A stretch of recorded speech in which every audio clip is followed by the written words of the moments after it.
7월 28일 새벽 만나 예배입니다. 오늘 우리에게 주시는 하나님의 말씀은 사도행전 10장 34절로 43절까지의 말씀입니다. 하나님의 말씀을 봉독하겠습니다. 베드로가 입을 열어 말하되 내가 참으로 하나님은 사람의 외모를 보지 아니하시고 각 나라 중 하나님을 경외하며 의를 행하는 사람은 다 받으시는 줄 깨달았도다. 만유의 주 되신 예수 그리스도로 말미암아 화평의 복음을 전하사 이스라엘 자손들에게 보내신 말씀 곧 요한이 그 세례를 반포한 후에 갈릴리에서 시작하여 온 유대에 두루 전파된 그것을 너희도 알거니와 하나님이 나사렛 예수에게 성령과 능력을 기름 붓듯 하셨음에 그가 두루 다니시며 선한 일을 행하시고 마귀에게 눌린 모든 사람을 고치셨으니 이는 하나님이 함께 하셨습니다. 우리는 유대인의 땅과 예루살렘에서 그가 행하신 모든 일의 증인이라. 그를 그들이 나무에 달아 죽였으나 하나님이 사흘 만에 다시 살리사 나타내시되 모든 백성에게 하신 것이 아니요 오직 미리 택하신 증인 곧 죽은 자 가운데서 부활하신 후 그를 모시고 음식을 먹은 우리에게 하신 것이라. 우리에게 명하사 백성에게 전도하되 하나님이 살아있는 자와 죽은 자의 재판장으로 정하신 자가 곧 이 사람인 것을 증언하게 하셨고 그에 대하여 모든 선지자도 증언하되 그를 믿는 사람들이 다 그의 이름을 힘입어 죄사함을 받는다 하였느니라. 베드로가 이 말을 할 때에 성령이 말씀 듣는 모든 사람에게 내려오시니 베드로와 함께 온 할례 받은 신자들이 이방인들에게도 성령 부어 주심으로 말미암아 놀라니 이는 방언을 말하며 하나님 높임을 들음이러라. 이에 베드로가 이르되 이 사람들이 우리와 같이 성령을 받았으니 누가 능히 물로 세례 베품을 금하리요 하고 명하여 예수 그리스도의 이름으로 세례를 베풀라 하니라. 그들이 베드로에게 며칠 더 머물기를 청하니라. 아멘. 여러분, 요즘 우리가 인생을 살다가 보면 참 많은 일들을 경험하게 되죠. 여러분, 예전에 참 우리 한국 사람들이 지금도 미국이나 여러분 여러 나라에 가면 차별을 받는 그런 일들이 참 일어나죠. 근데 여러분, 우리 한국 사회에서도 특별히 한국인들이 동남아 많은 그런 노동자들, 외국인 노동자들을 참 많이 차별하는 이야기들을 끊임없이 또한 듣게 됩니다. 어떻게 저렇게 대할 수밖에 없을까?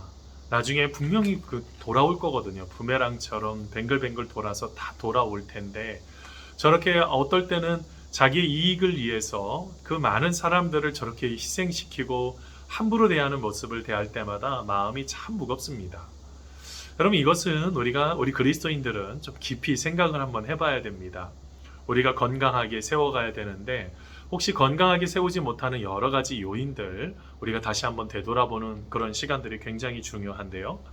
여러분, 우리가 삶을 살면서 바로 그런 부분들 우리가 한 번쯤 다시 한번 점검해 보려고 합니다. 여러분, 오늘 말씀에 보면은요, 여러분 사도 베드로는 지난주에 우리 고넬료 가정에 가서 하나님의 말씀을 이렇게 전하는 놀라우신 그 은혜가 있었죠.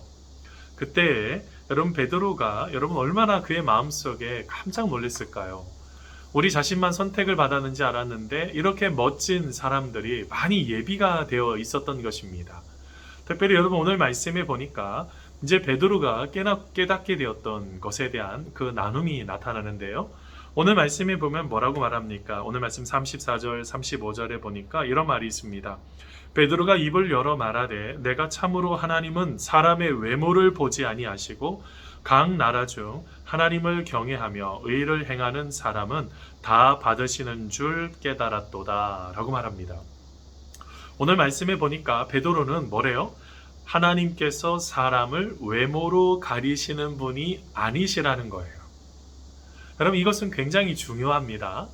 우리가 누군가를 성도들을 섬기고 사랑하고 함께 모든 것들을 풀어낼 때 차별하시면 안 돼요. 내 편 나눠서도 안 되죠. 우리는 모두가 다 하나님의 계획하심 속에 하나입니다. 한 가족 공동체가 되었습니다. 한 몸입니다. 우리가 이것을 자꾸 놓쳐버리니 어떻게 해요? 사람을 외모로 보죠. 돈이 많으면 굉장히 멋져 보이고 어떤 재능이 있거나 지식이 있거나 능력이 있으면 굉장히 멋져 보이는 이런 모습들이 하나님 보시기에는 귀하지 않다라는 것입니다. 여러분, 그러면서 오늘 말씀에 베드로가 깨달았던 것처럼 하나님은 외모를 보지 않으신다. 자기들만 사랑하지 않는다. 이런 것들을 깨닫기 시작을 했던 것이죠. 그러면서 또 오늘 말씀 속에 또 하나가요. 각 나라 중 하나님을 경외하며 의를 행하는 사람은 다 받으시는 줄을 깨달았다라고 말을 합니다. 여러분 이것은 무엇을 말하고 있을까요? 그가 가지고 있었던 편견이 있어요.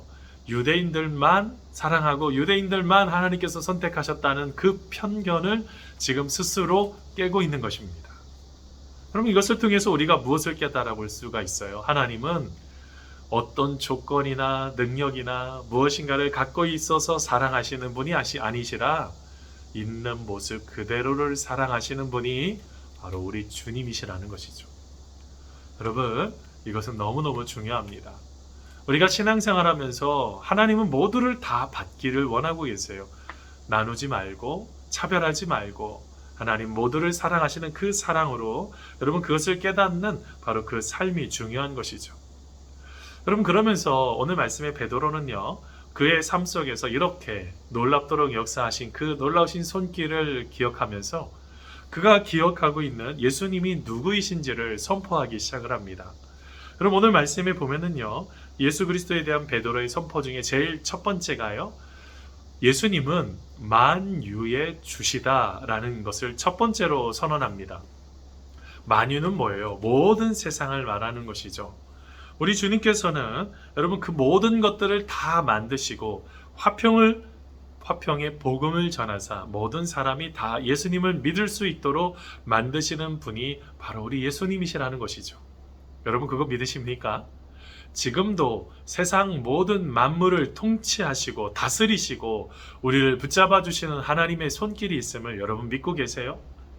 이것을 꼭 믿는 것, 그것을 믿고 따라가는 그 삶이 바로 중요하다는 것이죠. 여러분 그러합니다. 지금도 우리 하나님께서 모든 것을 통치하시고 다스리신다는 그 믿음의 확신 말입니다. 오늘 하루도 그 주님을 만나는 우리가 되기를 원합니다.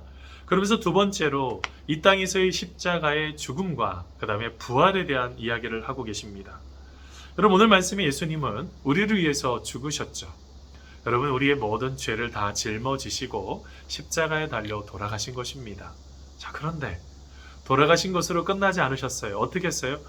여러분 예수님은 그 죽음을 이기시고 사흘 만에 다시 부활하셨지 않습니까? 근데 그 부활하신 주님께서도요, 우리의 모든 삶을 또한 살리기를 원하고 계세요. 다시 일으키기를 원하시는 것이죠. 여러분 그거 믿고 계세요? 우리의 삶 속에 지금도 끊임없이 부활하시고 살아나셨던 그 모든 주님의 손길이요. 고린도서 15장에 보면 그 당시엔 참 많은 사람들, 사도들에게도 보이고 500여 형제에게도 보이고 그리고 만삭돼서 나지 못한 바로 나에게도 하나님께서 보이셨다라고 사도 바울이 또 고백했던 것처럼 우리의 삶 속에 여러분 예수님께서 그 죽음을 이기시고 우리의 모든 두려움이죠. 두려움의 근원이기도 하죠. 그 모든 것들을 이기시고 새롭게 하시는 하나님의 손길을 우리가 다시 한번 경험하고 다시 한번 부활의 신앙을 여러분 기대하고 믿음으로 나아가는 우리가 되기를 간절히 소원합니다. 그러면서 오늘 말씀의 세 번째는요. 사도 지금 베드로가 무엇을 깨닫고 있어요? 재판장 대신 예수님이 있다라고 말합니다. 오늘 말씀 42절 43절에 보니까 우리에게 명하사 저의 백성에게 전도하되 하나님이 살아있는 자와 죽은 자의 재판장으로 정하신 자가 곧 이 사람인 것을 증언하셨고 라고 표현합니다. 재판하신다는 것이죠. 여러분 이거 다시 한번 생각해 보시겠습니다. 우리가 이제 죽게 되었습니다. 죽고 나서 늘 어느 누구도 예외 없이 하나님의 심판대, 그리스도의 심판대 앞에 서게 됩니다. 자, 그때 심판대 앞에 섰을 때 누가 계실까요? 여러분 우리 하나님이 당연히 계시겠죠. 우리 아버지께서. 그런데 그 심판대 앞에 누가 있냐고요? 우리의 진정한 주인 되시는 예수님이 있죠. 예전에 어느 목사님이 예를 이렇게 드시더라고요. 우리가 다 심판대 앞에 너무너무 무서워서 두려워 떨고 있다는 거예요. 한쪽에서 죄에 대해서 우리의 모든 것을 파노라마처럼 비디오를 쭉 보여준대요. 그러면서 이 사람은 지옥에 떨어져야 됩니다 라고 확정을 땅땅땅 하면서 검사가 내리더래요. 근데 여러분 저쪽에 판사석에 앉아있는 예수님께서 딱 내려오시더니 우리들을 변호하기 시작한다는 거예요. 아버지 아세요? 나의 평생의 삶 속에 가장 사랑하는 사람입니다. 내가 저 사람을 위해서 내가 죗값을 치렀어요. 아버지 아시죠? 제가 얼마나 그렇게 힘들고 어려운 그 땅에 모든 것을 다 이루었던 것처럼요. 그러면서 우리 예수님께서 우리들을 여러분 보호하시고 변호하신다는 것이죠. 재판장이시기도 하시지만 우리를 변호하시는 변호사이기도 합니다. 그렇다고 한다면 여러분 이 믿음의 고백이 여러분 얼마나 큰 고백이고 얼마나 큰 감사예요. 우리는 우리의 삶을 살아가면서 바로 이런 하나님의 놀라우신 손길과 하나님의 은혜를 우리가 진정으로 잘 기억하셔야 돼요. 우리는 예수님께서 이 땅에 오셨을 때 사랑을 완성하러 오셨다는 것을 먼저 기억하고 그러면서 그 사랑을 그로 끝나는 것이 아니라 또한 하나님은 공의를 완성하러 오신 분이시다라는 것들을 우리는 기억하셔야 됩니다. 자, 그러고 난 이후에 여러분 어떤 일이 일어납니까? 오늘 말씀에 베드로가요 이런 말을 하고 있을 때 성령이 내리시기 시작하셨습니다. 오늘 말씀 44절인데요. 베드로가 이 말을 할 때 성령이 말씀 듣는 모든 사람에게 내려오니 라고 말을 했습니다. 놀라운 하나님의 손길이 있었습니다. 말하는 중간에 그 성령님께서 임재하셔서 그 고넬료의 가정에 있는 모든 사람들이 하나님의 은혜 가운데 충만한 그 기쁨의 순간을 경험하게 된 것이죠. 그러면서 여러분 오늘 말씀의 45절에요. 유대인 중 믿은 사람 베드로와 함께 온 모든 사람들이 다 놀라죠. 이렇게 말합니다. 베드로와 함께 온 할례 받은 신자들이 이방인들에게도 성령 부어주심을 말미암아 놀라니라고 다 놀라버렸습니다. 어떻게 이런 일들이 일어날 수 있을까? 그들은 다 놀란 것이죠. 그러면서 오늘 말씀 46절에요. 이는 방언을 말하며 하나님 높임을 들음이러라 라고 말합니다. 성령님의 역사하심이 나타난 것입니다. 빌립 집사님이 사마리아 땅에 복음을 증거할 때 그곳에도 복음이 증거됐을 뿐만 아니라 전혀 그들과 관계없었던 사마리아인들이죠. 그뿐만이 아니라 나중에 여러분 어떻게 합니까? 여러분 다비다도 살리고 하나님의 사람들을 살려주시고 그리고 더 나아가 이렇게 고넬료, 이방인 고넬료를 통해서 하나님의 놀라우신 복음이 증거되는 놀라운 기적이 나타난 것입니다. 사랑하는 성도 여러분, 이런 놀라운 출발이 일어날 수 있었던 이유가 뭘까요? 사도 베드로는 예수님에 대해서 정확한 믿음의 확신을 갖고 있었다는 겁니다. 이것은 우리의 삶 속에 너무 중요합니다. 우리는 예수님을 사랑한다고 하면서 우리의 마음속에 너무 두려운 상황과 환경만 만나면 왔다 갔다 합니다. 얼마나 두려운지 모르죠. 그런데 제일 중요한 것은 여러분 우리가 끝까지 이렇게 하나님의 계획하심 속에 임하게 될 때 성령님께서 도우시고 우리 주님께서 또한 우리와 함께 하셔서 어떤 위협 가운데 그것이 죽음이라고 할지라도 그 위협 가운데서도 승리할 수 있는 그런 삶을 살아갈 수가 있다는 것이죠. 사랑하는 성도 여러분, 오늘 하루도 하나님의 계획하심 속에 아름답게 세워지는 우리 성도님들 다 되시기를 간절히 축원합니다. 여러분 말씀을 맺으면서요. 저는 최근에 여러분 헬무트 틸리케에 대한 글을 보게 되었습니다. 목사님이십니다. 그 목사님이 이제 독일 슈투트가르트에서 목회하시다가 여러분 나중에 이제 2차 세계대전 막바지에 이제 미군의 공습으로 인해서 지하에서 좀 예배를 드리고 있었는데요. 그때 지하를 뚫고 폭탄이 떨어지면서 교인들이 그 자리에서 50명이 즉사를 하게 됩니다. 얼마나 참담할까요? 말을 할 수가 없어요. 도대체 무엇인가를 어떻게 할 수도 없는 그 목사님. 그 엄청난 고통의 순간에 여러분 그 순간에 어떤 한 분이 찾아온 것입니다. 완전 흙먼지에 다 뒤집어서 쌓여 있었겠죠. 목사님이 참담한 상태에 앉아 있을 때 그때에 한 분이 찾아오면서 이렇게 말합니다. 당신이 틸리케 목사입니까? 라고 말을 하는 거예요. 곧바로 알아보지 못했다고 합니다. 교인인데도요. 자, 그런데 나중에 그런 고백을 합니다. 제 남편도 이 아래에서 죽었습니다. 그이는 저 구멍 바로 아래에 있었죠. 시신을 수습하던 대원들이 그의 자취를 찾지 못했어요. 단 하나 남은 건 그이가 썼던 이 모자뿐입니다. 그이와 제가 마지막 시간을 보낼 때 당신의 강연을 들으려고 교회에 갔었죠.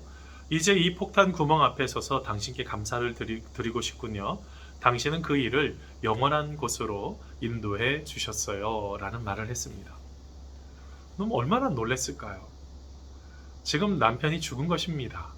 그 상황 속에 끔찍한 비극의 상황 속에 어떻게 이렇게 침착한 말을 할 수가 있을까요? 예수 그리스도에 대한 복음의 확신을 정확하게 알고 있는 겁니다.